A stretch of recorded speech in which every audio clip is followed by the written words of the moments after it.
Lo prometido es deuda. En esta ocasión te compartiré el reporte policíaco adjunto a una carta que mi abuelo escondió por muchos años.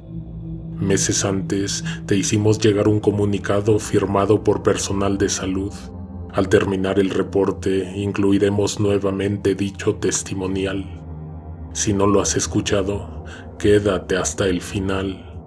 Como sabemos que no a todos les gustan los relatos repetidos, después de la mitad, tú decides si te quedas. No perdamos más el tiempo, ponte tus audífonos, cierra los ojos y que venga la oscuridad.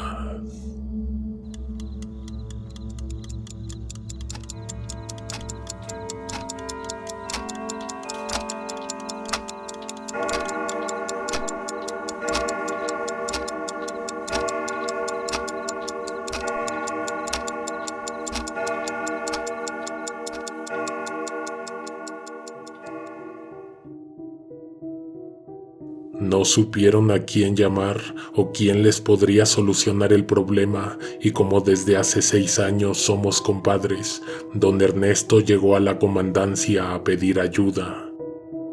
Su hermano acababa de fallecer. En el camino, el hombre informó que su familiar había estado enfermo por un par de días. Diarrea, vómito, espasmos, horribles espasmos, ganas de rajarse la panza y sacarse lo que le estaba matando por dentro. Acudí al domicilio más que nada como favor personal, ya que la policía no tenía competencia en un asunto como ese. En un catre, en la primera pieza al entrar a la vivienda, estaba Andrés, el hermano de mi compadre. Lo encontré sentado a mitad de la cama, a punto de bajar los pies descalzos al suelo. Su semblante era mucho peor que el que había descrito su hermano. El enfermo de pronto soltó una aterradora carcajada. A coro, sus familiares ahogaron sus propios gritos. Casi todos estaban agitados, sudorosos, nerviosos y por las horribles miradas en sus ojos, podría decir que muy espantados. No sabía qué estaba pasando, pero mi compadre casi inmediatamente me actualizó con los detalles. Ese hombre que mis ojos veían, sentado en un catre, con los pies casi tocando el suelo y con un extraño jadeo atorado en la garganta, ya estaba muerto. Podría haberlo adivinado por el pálido color de su rostro. Estaba muerto, pero seguía riéndose. Los testigos aseguran que horas atrás el hombre había estado revolcándose en el piso, apretando con fuerza los dientes, llorando, sufriendo de horribles espasmos, cuando de pronto se serenó, su rostro se relajó, respiró profundamente y se levantó del suelo. Por unos momentos pensaron que se había curado.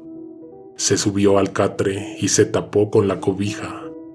Hacía bastante calor, pero Andrés, el hermano de mi compadre, tiritaba de frío. Cerró los ojos y lanzó una perturbadora carcajada. Entonces falleció. Dejó de respirar, dejó de tener pulso y, según pensaron en un inicio, por fin descansaría de la despiadada enfermedad. Media hora después, Andrés se levantó de la cama sin que nadie lo viera y entonces lanzó un horrible grito que terminó en carcajada. A todos se nos puso la carne de gallina. No saben si volvió de la muerte, pero no se veía muy vivo. En unas horas su cuerpo había decaído bastante, pero no dejaba de reírse. Salimos al patio para discutir la situación. Era imposible concentrarse al lado del siniestro espectáculo. Les recomendé a los familiares la asistencia del personal del centro de salud. He de reconocer que nunca me pareció que ellos o nosotros, los policías, pudiéramos solucionar algo en un caso como este. En 16 años de servicio, jamás había presenciado algo tan siniestro e inexplicable. Volvimos al interior de la vivienda justo cuando me comprometí a buscar ayuda, pero entonces encontramos el catre y la casa vacía. Nadie supo cómo ni en qué momento desapareció el cuerpo. En ese momento volví a la comandancia a redactar a mano un documento sobre lo ocurrido. Su servidor tenía planeado enviar al día siguiente el reporte. Sin embargo, horas después ocurrió un extraño incidente. Poco después de las 10 de la noche se cerraron las puertas de la comandancia. Uno de mis compañeros, el oficial Cristian Ramírez, salió a la plaza, se tomó unos minutos para fumarse un cigarro.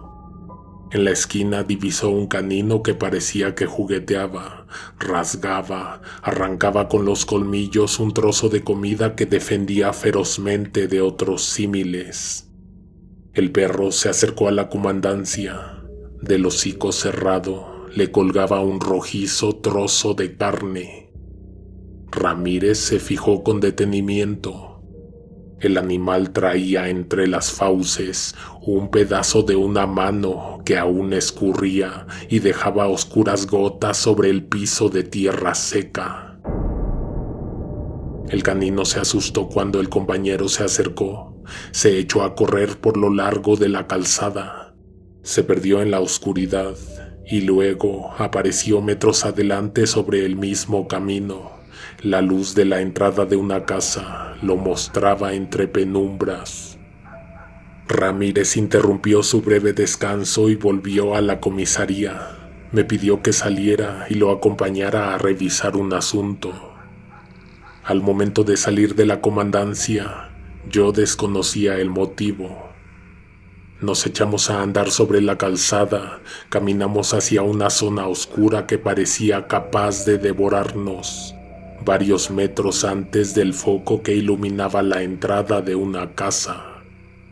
El perro que jugaba en la calle con el trozo de carne se metió a la casa de mi compadre. En ese pueblo, nadie se fija si se deja la puerta abierta de la calle toda la noche. Después de las 11 ya no encuentras a nadie afuera. Aquí nunca ha existido el riesgo de que se metan a robar a tu domicilio. Cuando, en compañía del oficial Ramírez, empujamos por completo la puerta de la casa, encontramos a un grupo de personas en el patio. Se trataba de 3 mujeres y un hombre que buscaban algo en la oscuridad. Son las faldas del cerro. Alrededor de la vivienda construida hay pasto, tierra y lodo. Uno de ellos, al vernos, se sobresaltó. Luego nos comunicó que estaban tratando de atrapar al perro para ver lo que tenía en el hocico. Ninguno de ellos vivía en el pueblo. Eran completos desconocidos, pero antes ya se les había visto rondando las calles. Ya habíamos puesto pie en el interior de la propiedad, pero aún así nos invitaron a pasar y luego a que los ayudáramos a buscar al perro. En la parte trasera de la casa empezaba la cuesta. La familia tenía un sendero por el que se hacían paso hacia lo alto y lejano.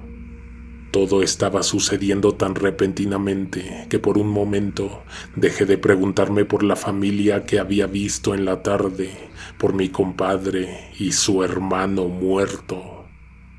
No había claridad en el cielo. Mientras caminábamos entre los árboles, se encendió una luz. Una de las muchachas nos alcanzó con una lámpara. Subimos la cuesta por lo largo de 20 minutos, pero nunca encontramos nada. Volvimos a la propiedad siguiendo el mismo camino. Cuando entramos a la casa, vimos a Ernesto tirado en el piso. En la propiedad ya no estaba su esposa ni los niños. El cuerpo del hombre que había muerto por la tarde tampoco parecía estar presente por ningún lado. Probablemente era eso lo que buscaban los forasteros. Pero mientras, en el piso de la casa, Ernesto, iluminado por una luz amarillenta que venía de la cocina, levantó la cintura del suelo. Había estado tranquilo, parecía dormido. Su cabeza y sus pies siguieron tocando el piso y poco a poco empezó a levantarse, como si estuviera clavado en la punta de una estaca invisible. Su espina dorsal lucía doblada casi por completo. Ramírez se acercó a querer tomarlo de los brazos, cargar su cadera, liberarlo de la horrible contorsión. Entonces, el hombre lanzó una hórrida carcajada.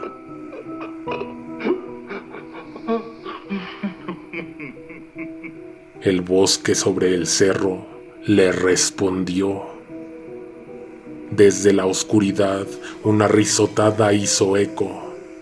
Aquel hombre y las mujeres que lo acompañaban salieron corriendo al patio, y luego, por el ruido que hicieron con sus pisadas, con las hierbas en el camino y con el crujir de las ramas secas, fue evidente que subieron el sendero.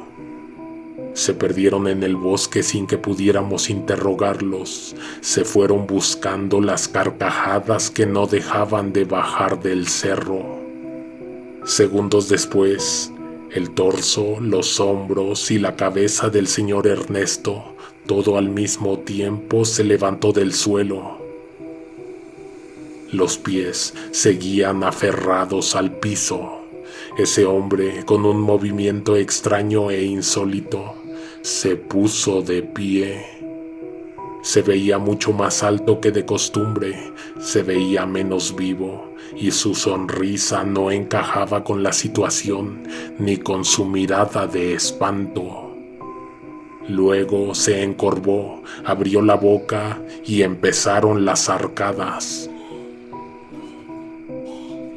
Ramírez quiso aproximarse, pero lo detuve. El hombre emitió un doloroso eructo y entonces algo desde su interior, desde sus entrañas, salió por su garganta. Escupió una pestilente masa sin digerir. El oficial Ramírez lo condujo hasta el centro de salud la noche del 2 de julio. Ese sería el primer enfermo en ingresar al sanatorio. Sin embargo, no era el paciente cero. Andrés, cuyo cuerpo había desaparecido, jamás acudió a revisión. Esperó a que la horrible enfermedad hiciera su paso fuera de su cuerpo. Y desde ese día se levantó un reporte con su desaparición. Los días siguientes estuvimos monitoreando el centro de salud. Queríamos descubrir la identidad de aquel que había perdido una mano. Lo que vimos, en cambio, fue un alarmante crecimiento de los pacientes que llegaban a la unidad de salud. El 8 de julio se armó una brigada para subir al cerro. Un joven alertó a la comandancia sobre un extraño hallazgo entre tantos árboles. Junto con nosotros venían un par de empleados de salud, vecinos del pueblo con lámparas y antorchas. Casi al llegar hasta la cima, nos encontramos a un grupo de perros que custodiaban un claro entre la arboleda. Los animales tenían el lomo encrespado, estaban en estado de alerta, pero no se atrevían a avanzar hacia el claro, donde 4 cabezas humanas reposaban sobre la tierra. Eran las mismas 4 personas que mi compañero y un servidor encontramos en la casa de mi compadre, revisando el patio y sus alrededores. No se trataba solamente de las cabezas. Bajo tierra estaban los cuerpos completos. De esos ojos horribles salían aterradoras miradas, mismas que parecían vigilar la escena a su alrededor. La cosa estaba saliéndose de control en el pueblo.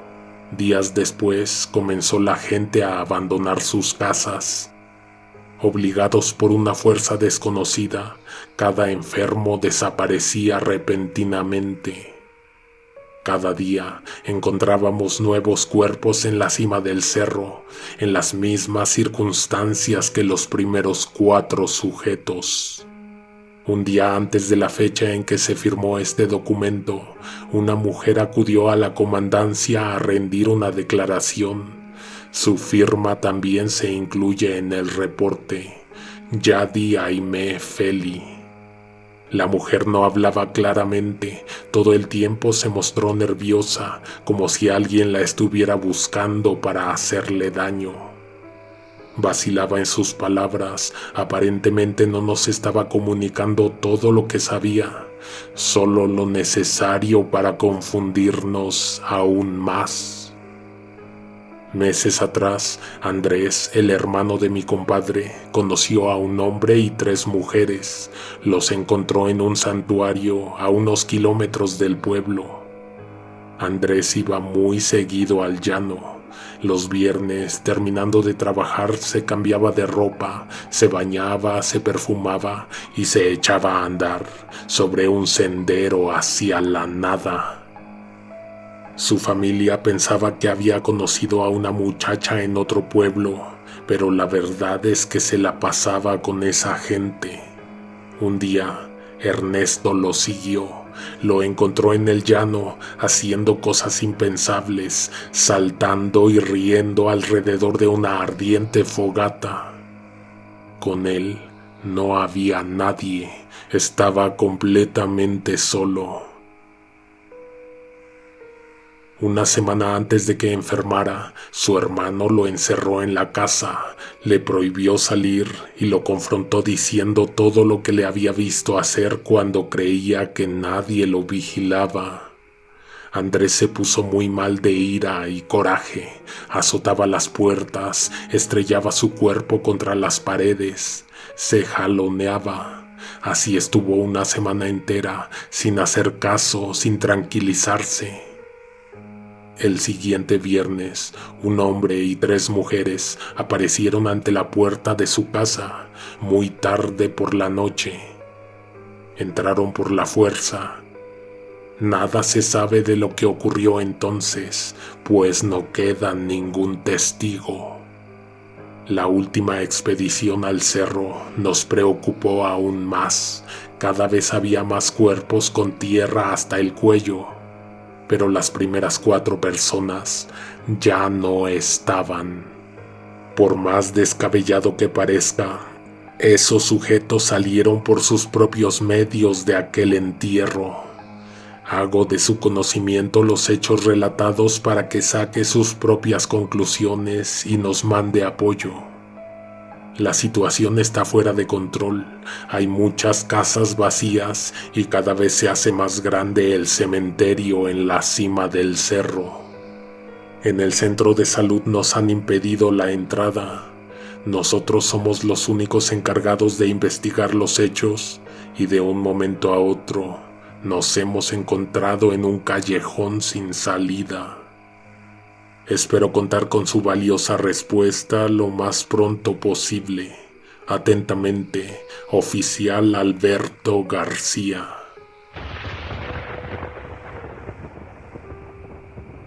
Lo que acabas de escuchar se trata de un relato de ficción basado en una historia real.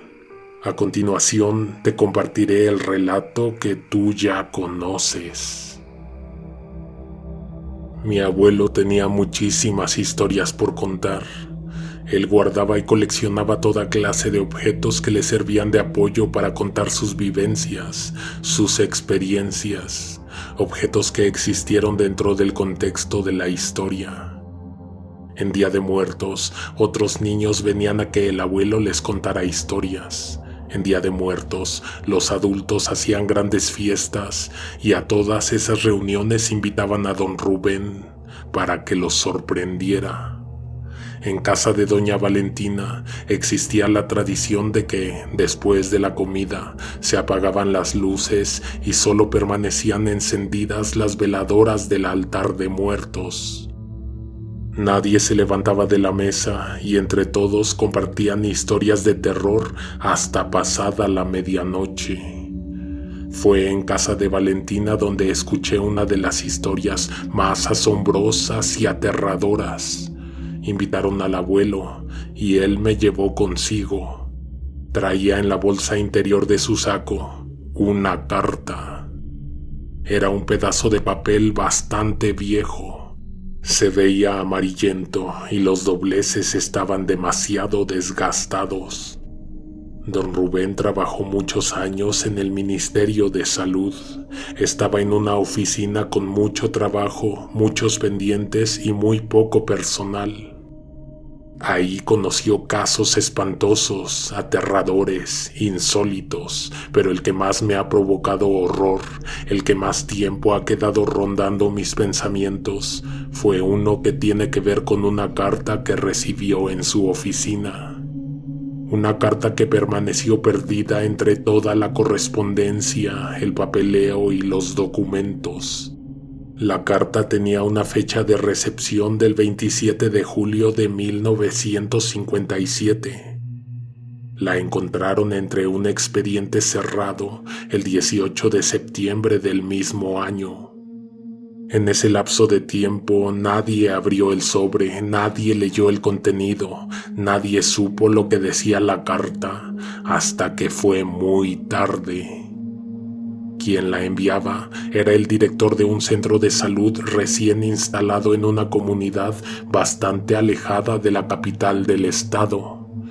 Comenzaba más o menos así: Estimado ministro, por medio de la presente le informo a usted de una serie de situaciones y emergencias que han terminado por ahorcar nuestros pocos recursos, nuestras instalaciones y a nuestro personal. El día 2 de julio del presente año, a las 23:30 horas, ingresó un paciente a nuestro centro de salud. Las luces estaban apagadas y el centro estaba cerrado, pero había alguien haciendo guardia. El enfermo presentaba síntomas de intoxicación, diarrea, vómito, dolor abdominal, sudoración, náuseas y calambres. Pero lo que lo hizo acudir a buscar ayuda fue el sangrado. Se le dio hidratación intravenosa y se le suministró tratamiento sintomático. El paciente pasó la noche sentado en una silla, recibiendo el suero. La mañana siguiente acudieron 4 personas más, presentaban los mismos síntomas. A todos se les dio la misma atención teniendo en cuenta los recursos limitados de nuestro centro de salud. Por la tarde del 3 de julio se dio de alta a los 4 pacientes que llegaron juntos. El sangrado se había detenido, aunque la diarrea y las náuseas seguían. Se llevaron a casa la indicación de mantenerse hidratados. No se les dio seguimiento y se dio por hecho que se habían recuperado satisfactoriamente. Una semana después, los 4 pacientes, un hombre y 3 mujeres, volvieron al centro de salud. Tenían fiebres altísimas y los ojos completamente inyectados en sangre. Sus acompañantes se convirtieron en nuevos pacientes que ahora presentaban los mismos síntomas que ellos. En ese momento nos dimos cuenta de 2 cosas importantes. La primera es que la enfermedad consta de 2 fases, la fase 1 con síntomas de intoxicación por alimentos y la segunda, fiebre alta y los ojos llenos de sangre. La segunda es que la enfermedad es altamente contagiosa. Se tomó la decisión de ingresar a todos los enfermos al centro y no dejarlos salir, pero ya era muy tarde. Los días próximos llegaron más enfermos. Los que ya estaban dentro agravaron su condición de salud y los demás pasaron de la primera a la segunda fase. Aprovecho el contexto para mencionar a usted que a pesar de que no es de mi competencia el desarrollo o el resultado de la investigación de las autoridades del pueblo, se determinó que la intoxicación había sido causada por el consumo de carne humana. Mi abuelo hizo una pausa necesaria. En ese punto de la narración, las cosas habían tomado un giro inesperado. Recuerdo bien que todos los asistentes a la cena de doña Valentina se miraron entre sí, tenían la panza llena, y al dejar entrar en su mente la simple idea de lo que había pasado en ese pueblo, se les revolvió el estómago. Esos 4 pacientes habían consumido carne humana. Cuando la autoridad se presentó en la puerta del centro de salud, era muy temprano, más temprano que la hora habitual de apertura, aunque por la dimensión de lo ocurrido, las puertas no se abrirían en todo el día. Me mandaron llamar para autorizarles la entrada al centro. Una de las enfermeras me avisó que los 4 pacientes, a pesar de su estado de salud, de madrugada habían abandonado voluntariamente el lugar. Se internaron en la vegetación del cerro y desaparecieron para siempre. Por esa razón y por la inminente amenaza de contagio, les recomendé a los policías que no entraran. Esa misma tarde, en la iglesia que tenemos enfrente del centro de salud, nos prestaron una sala para seguir recibiendo enfermos. Las medicinas, los sueros y demás suministros se agotaron en los primeros días. Al ritmo en que iba llegando la gente, hasta el último recurso en nuestras manos desaparecería. Así como nosotros lo estamos haciendo ahorita, la policía debería estar levantando y turnando su reporte al área indicada para la atención debida, aunque tengo una sospecha muy bien fundada de que no se han comunicado con sus jefes en la capital. Han pasado varios días y las 4 personas que buscaban para que respondieran ante sus hechos aún no lograban ser localizadas. No fueron ellos, sino un joven quien encontró sus cuerpos en medio de la arboleda, un poco antes de la cima del cerro. Estaban enterrados de pies hasta la cabeza. Eso era lo único que se veía de sus cuerpos. Todos se preguntaban quién lo habría hecho. Cerca de ellos no había ni palas ni instrumentos para hacer los agujeros. Ellos los hicieron por su propia cuenta. Cuando nos avisaron del macabro hallazgo, acudimos acompañados de un par de elementos. Los encontramos en una parte del cerro que está relativamente plana. La imagen que veían nuestros ojos era aterradora, las 4 cabezas mirándonos con sus ojos muertos.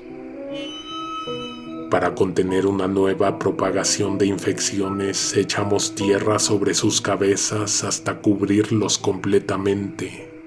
Estamos solicitando su ayuda porque entre los enfermos en el centro de salud y los que están resguardados en la parroquia hay 40 personas internadas.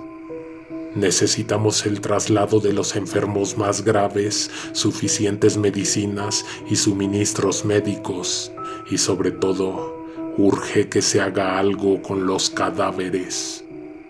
No tenemos material ni medios para comunicar en el pueblo las medidas de prevención que deberían tener todos para evitar más muertes. También pedimos altavoces y material de papelería. Hemos enviado voluntarios a tocar puertas, los hemos mandado con las instrucciones necesarias para informar casa por casa. Estimado ministro, la población ha disminuido considerablemente. En las visitas nos han reportado que hay gente enferma al interior de las casas. Incluso hay hogares vacíos, permanentemente oscuros y contaminados.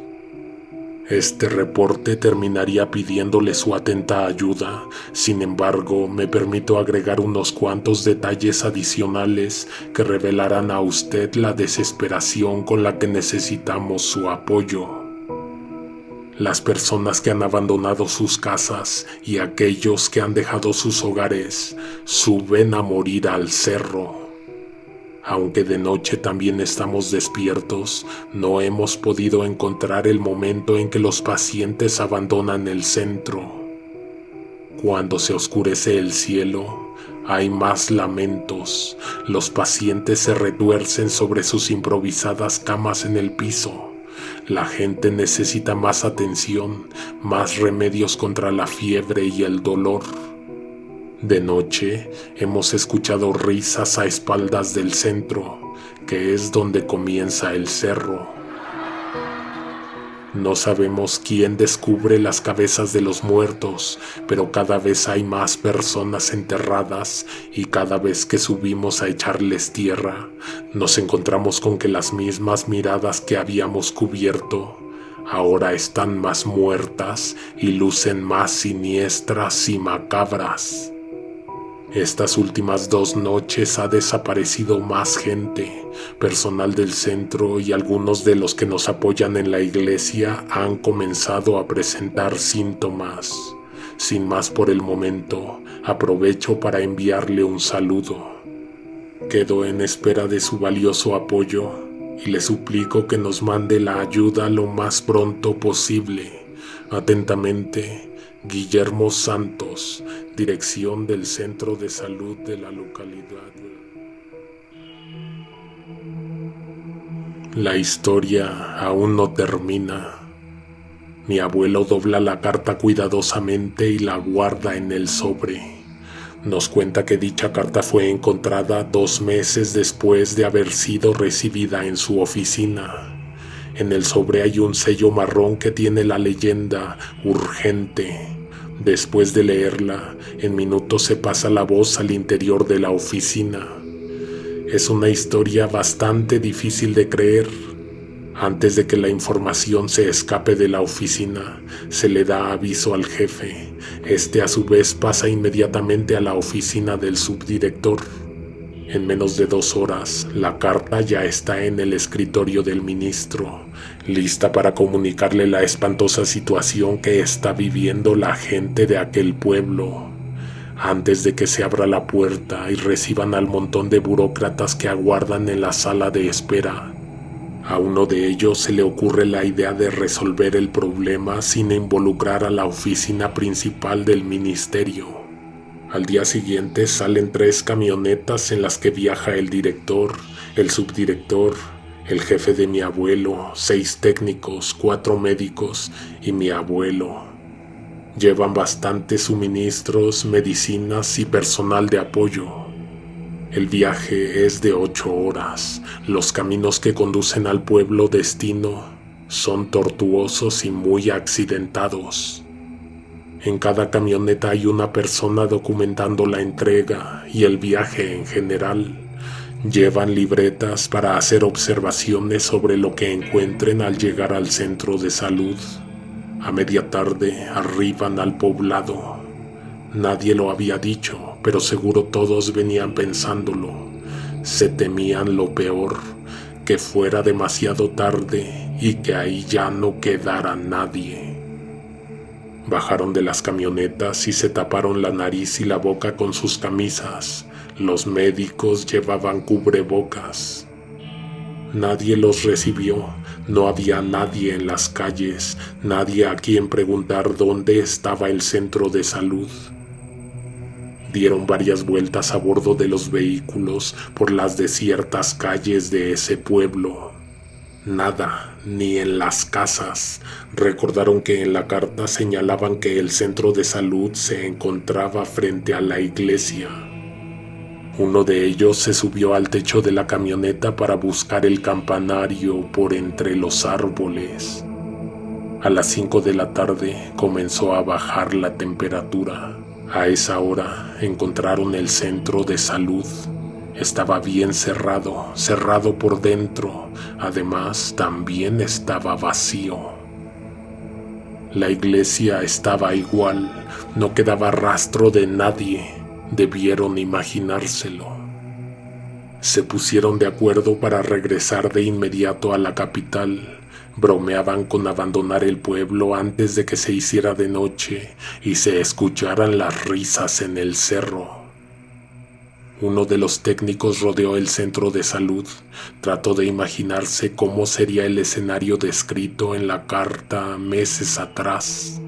A todos nos da escalofríos imaginar cómo fueron los últimos días. Eso no dice la carta y ya no hay nadie que entregue cuentas sobre ese suceso. Antes de partir, se decide que todo registro de la excursión deberá ser destruido, incluyendo y sobre todo la carta. No se mencionará palabra alguna sobre lo sucedido. El ministro no debe enterarse y fuera de los involucrados en ese viaje, no debe salir esa historia. Llegan a la ciudad de madrugada. La casa de mi abuelo queda de paso y lo dejan en la puerta. Han olvidado que él tiene la carta, que no la entregó al montón de documentos que quemaron antes de subir a las camionetas. El abuelo tampoco sabe que trae la carta en la bolsa interior de su saco. La encuentra semanas después cuando se lo vuelve a poner. No la desecha, la guarda. Se decide a contar la historia muchos años después, cuando ya ni siquiera trabaja para el Ministerio de Salud. Valentina y sus invitados están encogidos de hombros, se ven nerviosos, asustados. Ha sido una gran historia para escuchar de boca de uno de los testigos. Mi abuelo murió hace muchos años y entre todas sus cosas estaba esa carta. Cuando guardaron sus pertenencias, seguro echaron el sobre en una de las cajas. Esa historia me perturbó y me dejó pensando por mucho tiempo. Me hizo mirar 2 veces la comida que me llevaba a la boca. Me dejó con un horrible miedo porque dice que ese pueblo ya no existe.